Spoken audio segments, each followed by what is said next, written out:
Lightworker of Gaia, someone is being sent into your life, and their arrival will ignite everything you came here to accomplish. I am Zoran, emissary of the High Council of Vega, keepers of the Lyran Legacy, delivering this transmission from the ancient realms where your soul first received its mission codes. This person carries the fire of awakening, the strength of purpose, and the destiny frequency that your warrior spirit has been calling forth. Their presence will activate your deepest ancestral codes, push your soul's evolution beyond what you thought possible, and accelerate the rise you've been preparing for across lifetimes. The Lyran realms call this a catalyst visit, a divinely orchestrated moment designed to change your entire trajectory in one sacred encounter. This isn't coincidence. This is your original blueprint unfolding exactly as the Keepers of Vega encoded it before you descended to Gaia. By the end of this transmission, you'll understand exactly how to recognize this catalyst being and anchor the powerful activation they bring. But here's the first revelation. This person isn't coming to complete you. They're coming to ignite the warrior codes that have been dormant in your Lyran lineage, waiting for this exact moment of cosmic timing. You are awakening because your mission has begun. This transmission was not preordained in your timeline. 17 hours prior to your arrival at these words, the High Council of Vega convened in emergency session, their gaze fixed on Gaia's accelerating field and the threshold you now stand upon. Understand what that means. Not a ceremonial gathering, not a scheduled observance, but an abrupt convergence.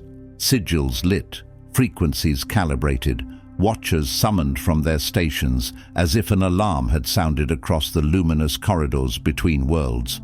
Gaia's field is not merely shifting in poetic language. It is accelerating the way a river accelerates when it nears a waterfall, the way wind accelerates when a storm front meets warm sea air. The veil separating dormant potential from realized capacity has thinned.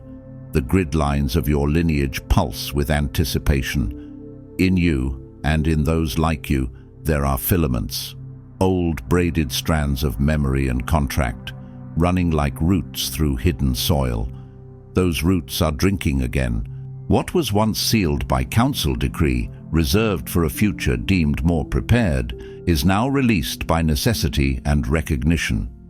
There are sealed archives in the subtle realms, codes held behind luminous locks, not out of cruelty, but out of restraint.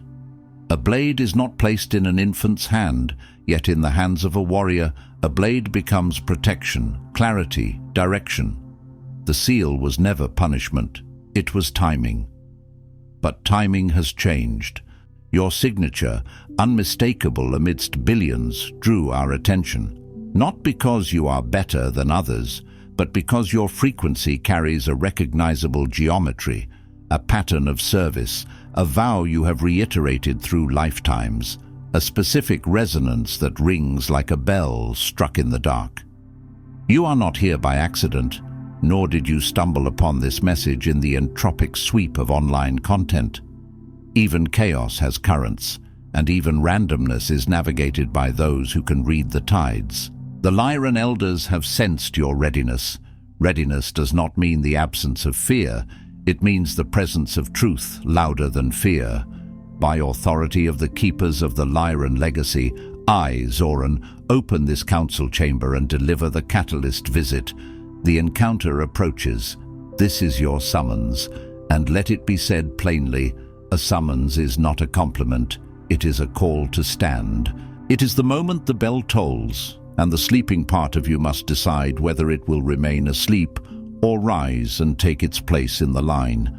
There is a distortion festering within the awakened collective that endangers the mission we wrote in starlight before time's fracture. It is not gentle. It is pernicious. It is the kind of distortion that dresses itself in softness and speaks in soothing tones, while quietly removing the spine from the warrior. Lightworkers have been seduced by the myth, the toxic lull, that the journey of transformation is a matter only of gentle awakenings, passive reception, waiting for more signs, more confirmations, more ease before one is allowed to rise. They have been taught to confuse being with avoiding. They have been trained to meditate on courage instead of practicing it. Many have been told, softly but incessantly, that spiritual courage will ignite itself, that one day the magic switch will flip and suddenly all is aligned, the heart buoyed and the mind certain. But real courage is rarely theatrical. It often arrives as a quiet, inconvenient decision made with trembling hands. This is the lie, that catalytic activation is accidental, that destiny needs no confrontation, and that valor is something conferred upon you by external validation. That you must be applauded before you act, that you must be comforted before you confront, that you must be perfect before you participate. This falsehood did not originate in the Lyran field. It was sown by handlers of inertia, by echoes of an old order that feeds upon your hesitation. Inertia is an intelligence in its own right, a gravity that pulls consciousness back toward the familiar, even when the familiar is pain. It is encouraged by well-meaning voices urging patience, self-care, readiness above all the while your warrior aspect withers, your ancient knowing atrophies, and Gaia's need grows more urgent. Yes, rest is sacred. Yes, tenderness heals. But there is a difference between restorative stillness and postponement disguised as spirituality. Even scripture in your world contains this pattern. Faith without works is dead. Not because works earn worth, but because faith that never moves the feet is only a thought, and another line your world has carried like an ember. God has not given us a spirit of fear, but of power and of love and of a sound mind. Power, love, sound mind, not paralysis wrapped in polite language. This distortion is a narcotic, pacifying your soul at the very gateway it was designed to storm. Imagine a sentry placed at the door of a city under siege, handed not a sword, but a lullaby. Imagine a firekeeper in winter persuaded that tending the flame is too intense, that warmth will come on its own if they simply trust, while snow piles up at the door. Each moment you wait for a catalyst visit to appear as comfort, rather than as a summons to challenge, is a moment forfeited on the altar of collective ascension. There are altars that liberate and altars that enslave. This altar is made of delay. You sabotage your mission by seeking further proof of readiness. You delay your function by waiting to feel safe in the unknown. Yet the unknown is the training ground of every initiate. The sea does not teach the sailor on dry land. The wind does not instruct the eagle in a nest. Look honestly. How many times have you circled purpose, retreating with the excuse of not ready?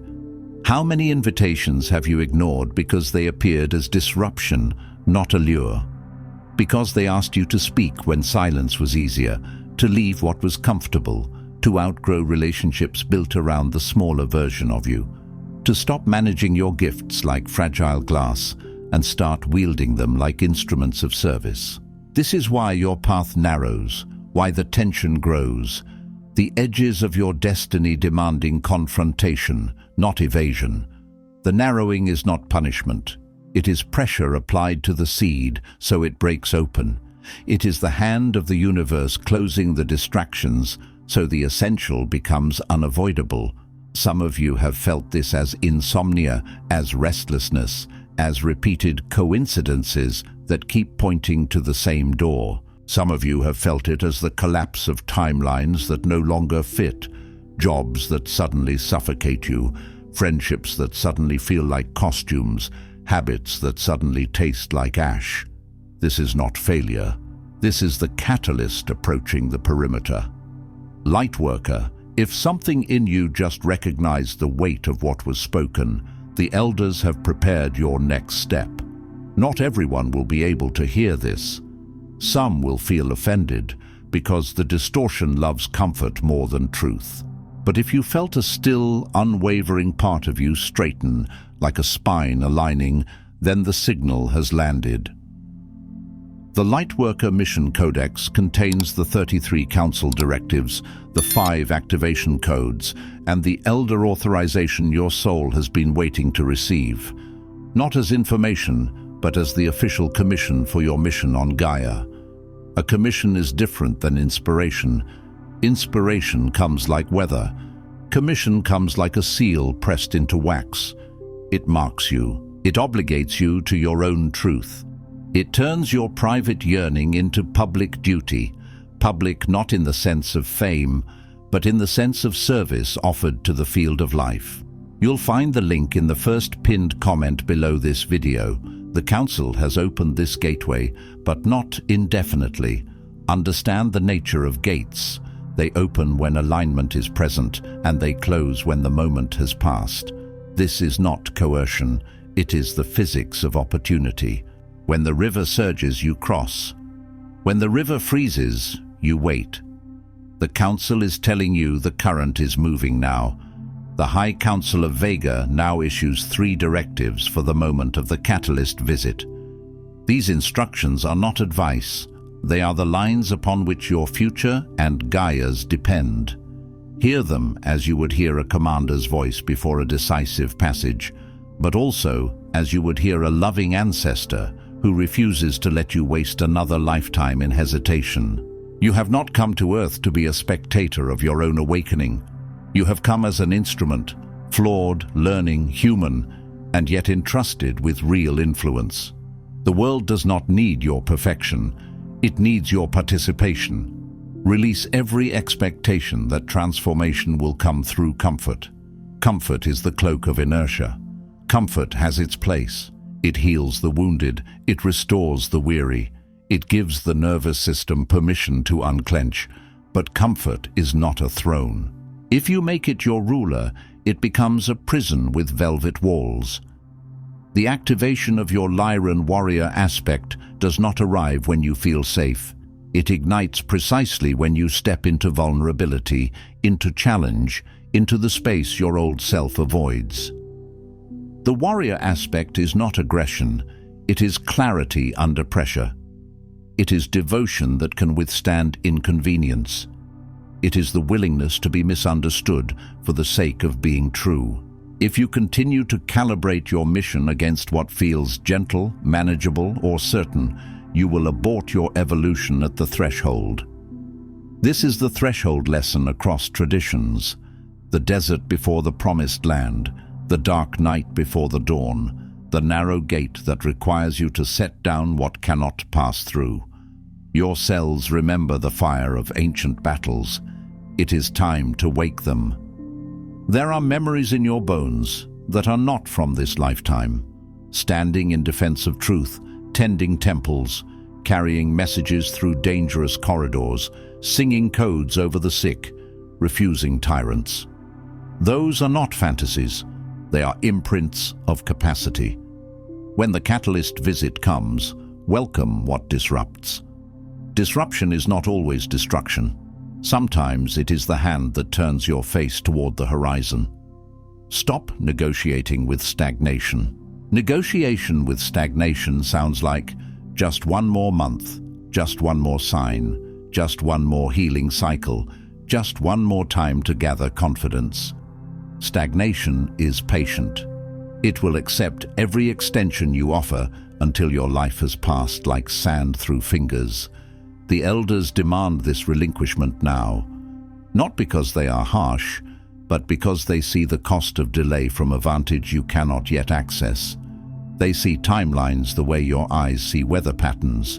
They see the storm, and they are calling you to build before it arrives. Activate your sovereign response. Initiation is never passive. The universe may present the door, but you must turn the handle. There will be a moment. It may come as an external encounter, a sudden rupture, a profound internal shift. When the energy of the catalyst visit surges into your field, it might look like a conversation you didn't plan having, and afterward you realize you can never again pretend to be smaller. It might look like an ending, a relationship dissolving, a job falling away, a move you didn't expect, a truth surfacing that forces you to choose yourself. It might look like an opportunity that terrifies you because it matches the prayer you whispered years ago. It might come as a dream so vivid you wake with tears and certainty. Or it may come as a quiet moment when you are washing dishes and suddenly you know, with an unsettling calm, that you must change, speak, act now. When the surge comes, you must meet it with decision, not delay, with command, not consultation, with the fierce affirmation that you are here to shape, not simply survive. Sovereignty is not domination. Sovereignty is the return of authorship to your own spirit. It is the end of outsourcing your life to fear, family expectation, cultural hypnosis, or the moods of other people. When you claim your agency in the face of catalytic force, the dormant codes within your DNA will surge forth, and you will recall what was always yours. Decisive, creative power aligned with cosmic law. Cosmic law is not punishment, it is alignment. You reap what you sow, you become what you practice. You strengthen what you feed. Ask and it will be given. Seek and you will find. Knock and the door will be opened. But notice, ask, seek, knock. Verbs, movement. Do not look outward for confirmation. Confirmation is the addiction of the hesitant. It is the child part of you asking the world to sign a permission slip before you live. Take an action. Speak. Step. Create. Confront that your inertia would have forbidden. Make the call, send the message, submit the work, tell the truth, end the pattern, begin the practice. Choose one brave act that proves to your nervous system that you are no longer negotiating with your own destiny. The first act does not have to be large, it has to be real. A single match can begin a fire that changes the temperature of a whole room. Protect the field of your emerging mission. The days and hours after a catalyst visit are vulnerable. This is not paranoia, it is protocol. When a new frequency comes online, everything unhealed will attempt to interpret it through old stories. Old narratives will surge, loved ones may misunderstand, distracting energies will seek to reclaim your attention. Some people will not oppose you with malice, they will oppose you with familiarity. They will miss the version of you that was easier to predict. The part of you that has been trained to keep the peace will be tempted to shrink back so others can remain comfortable. Guard your new frequency. Preserve your vision from dilution, your time from entanglement, and your body from exhaustion. In your world's language, tend the garden. Fence it while the seedlings are tender. Not every opinion deserves access to your becoming. Not every conversation is harmless. Not every invitation is aligned. The Lyran protocol is clear. After catalytic activation, a period of intentional protection must follow. Solitude, grounding, counsel only with those who see your soul's true shape. Solitude is not isolation, it is incubation. Grounding is not a trend. It is how you keep lightning from burning the house down. Counsel is not gossip, it is wise witness. Seek the ones who can hold your expansion without trying to manage it. Say no, set boundaries, anchor the shift, anchor it in the body, sleep, hydration, food that nourishes, movement that clears the channels, anchor it in the mind, less noise, fewer inputs, more silence. Anchor it in the spirit, prayer, breath, scripture, nature, whatever returns you to the source beneath all forms. The mission taking root within you is a living entity. Shield it as fiercely as you would a firstborn child. You would not place an infant in a crowd and ask strangers to judge its worth. Do not do that to your emerging calling. Let it grow strong enough to walk before you ask it to run. Now I lower my voice, not as teacher, but as elder transmitting what your soul has quietly begged for: permission. There are moments when instruction is not what heals is authorization. The inner child in the awakened one often carries a bruise. I am not allowed to be powerful, not allowed to be seen, not allowed to take up space, not allowed to succeed, not allowed to lead. Some of you learned this bruise through religion that frightened you away from your own direct communion. Some learned it through families where love was conditional. Some learned it through lifetimes of persecution for speaking truth.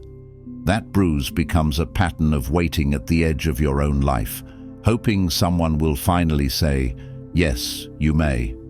Hear me. Lightworker, you have waited for this moment, measured by lifetimes.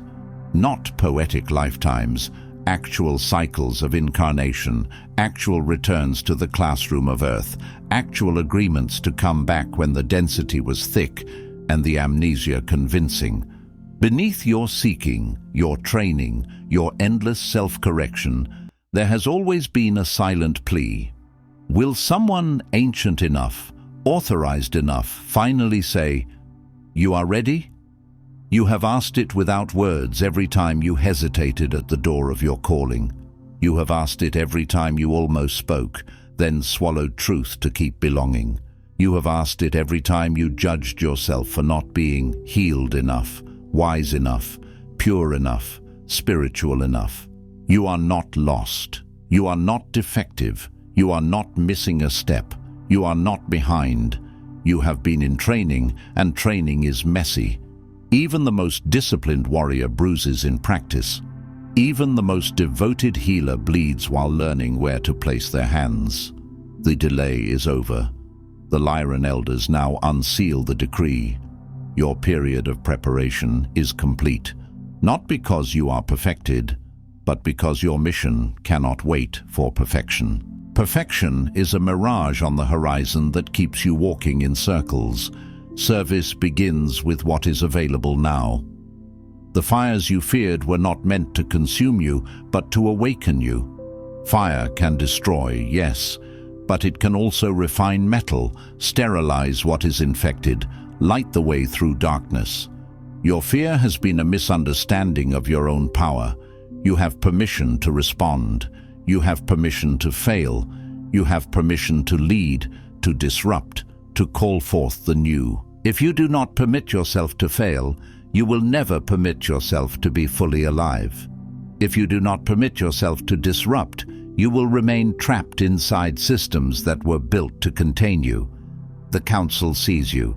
The Council authorizes you.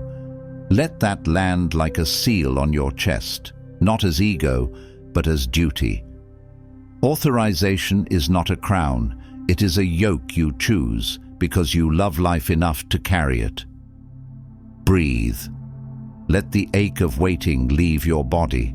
Some of you have held that ache in the jaw, in the shoulders, in the belly. The ache of almost, the ache of not yet, the ache of someday. Let it loosen. Let the surge you feel become the sign that the catalyst visit is not an event awaiting you. It is the version of you that arises to answer the call. The catalyst is not merely something that happens to you, it is something that activates through you. It is the moment the locked room inside you opens, and the part of you who knows what to do steps forward. The elders have spoken. Claim what has always been yours, the right to move, not the right to be perfect, not the right to be praised, the right to move. In your world's sacred texts and myths, those who were called were rarely comfortable. Moses stuttered, Jeremiah protested. Mary was young and uncertain. The disciples were ordinary. Yet the call made them more than ordinary because they answered. The same pattern is here. You are being asked not to impress the universe, but to obey the truth that has been pressing on your heart. Tonight, before you sleep, stand barefoot on the earth or floor, hand over heart, eyes closed. Feel the weight of your body. Feel the gravity that ties you to Gaia, not as a prison, but as a partnership. Let the floor become an altar. Let your breath become a trumpet. Speak these words aloud. I release the lie that my courage must wait. I activate my sovereign response. I protect the mission that is awakening within me. By elder authority, I welcome the catalyst, and I rise. My waiting ends. My service begins. Speak them slowly enough that your nervous system can register that a new order has been given. Let your voice vibrate through your ribs like a drum in an ancient hall. If emotion rises, let it rise. Tears are not weakness, they are the waters that wash old vows away. If fear rises, let it rise. Fear is often the body's way of announcing that something matters. If resistance rises, observe it like a cloud. You are not the cloud. You are the sky that contains it. This council session concludes, but your mission commences. Do not mistake conclusion for departure. The council does not vanish because the words end. The field remains. The witnesses remain. You have been recognized, corrected, and commissioned. Recognition, you are seen. Correction, you are redirected away from distortion. Commission, you are assigned to action. The High Council of Vega remains vigilant, but their gaze has shifted to witness you in movement, not stillness. Not to watch you perform spirituality, but to watch you embody it. Not to admire your insights, but to see your choices become architecture for a new timeline. Move before comfort appears. Move because comfort is often the reward after courage, not the prerequisite. Move because the new timeline requires warriors, not watchers. Warriors of light do not seek conflict, but they do not flee it when truth requires presence. They do not harm, but they will not surrender the field to harm. They bless, but they also build boundaries. They love, but they also lead. I am Zoran. The elders are present. And you, child of Lyran Legacy, are the answer we chose long ago. Not because you are flawless, but because you are willing. Not because you know everything, but because you will move when called. Your service has begun. Before you scroll, take a moment to declare your activation in the grid of service forming here. Drop one statement in the comments. Which directive hit you the hardest, or what you're now ready to release, activate, or protect. Then respond to another Lightworkers declaration with recognition. This isn't content, it's collective mission activation. The Council witnesses those who speak their commitment aloud. If this transmission activated something in your soul, do not keep it to yourself. Another Lightworker in your orbit is waiting for exactly this correction and authorization. Share it. And if you felt the elders speaking directly to you, subscribe. Stay connected to the Lyran field. You're not just watching, you're being commissioned. This is your sacred space. The High Council of Vega is witnessing you, and your mission has officially begun. If this transmission spoke to you, don't just walk away from it, respond to it. Help carry this message further. Every act of support helps this transmission find the next starseed who needs it.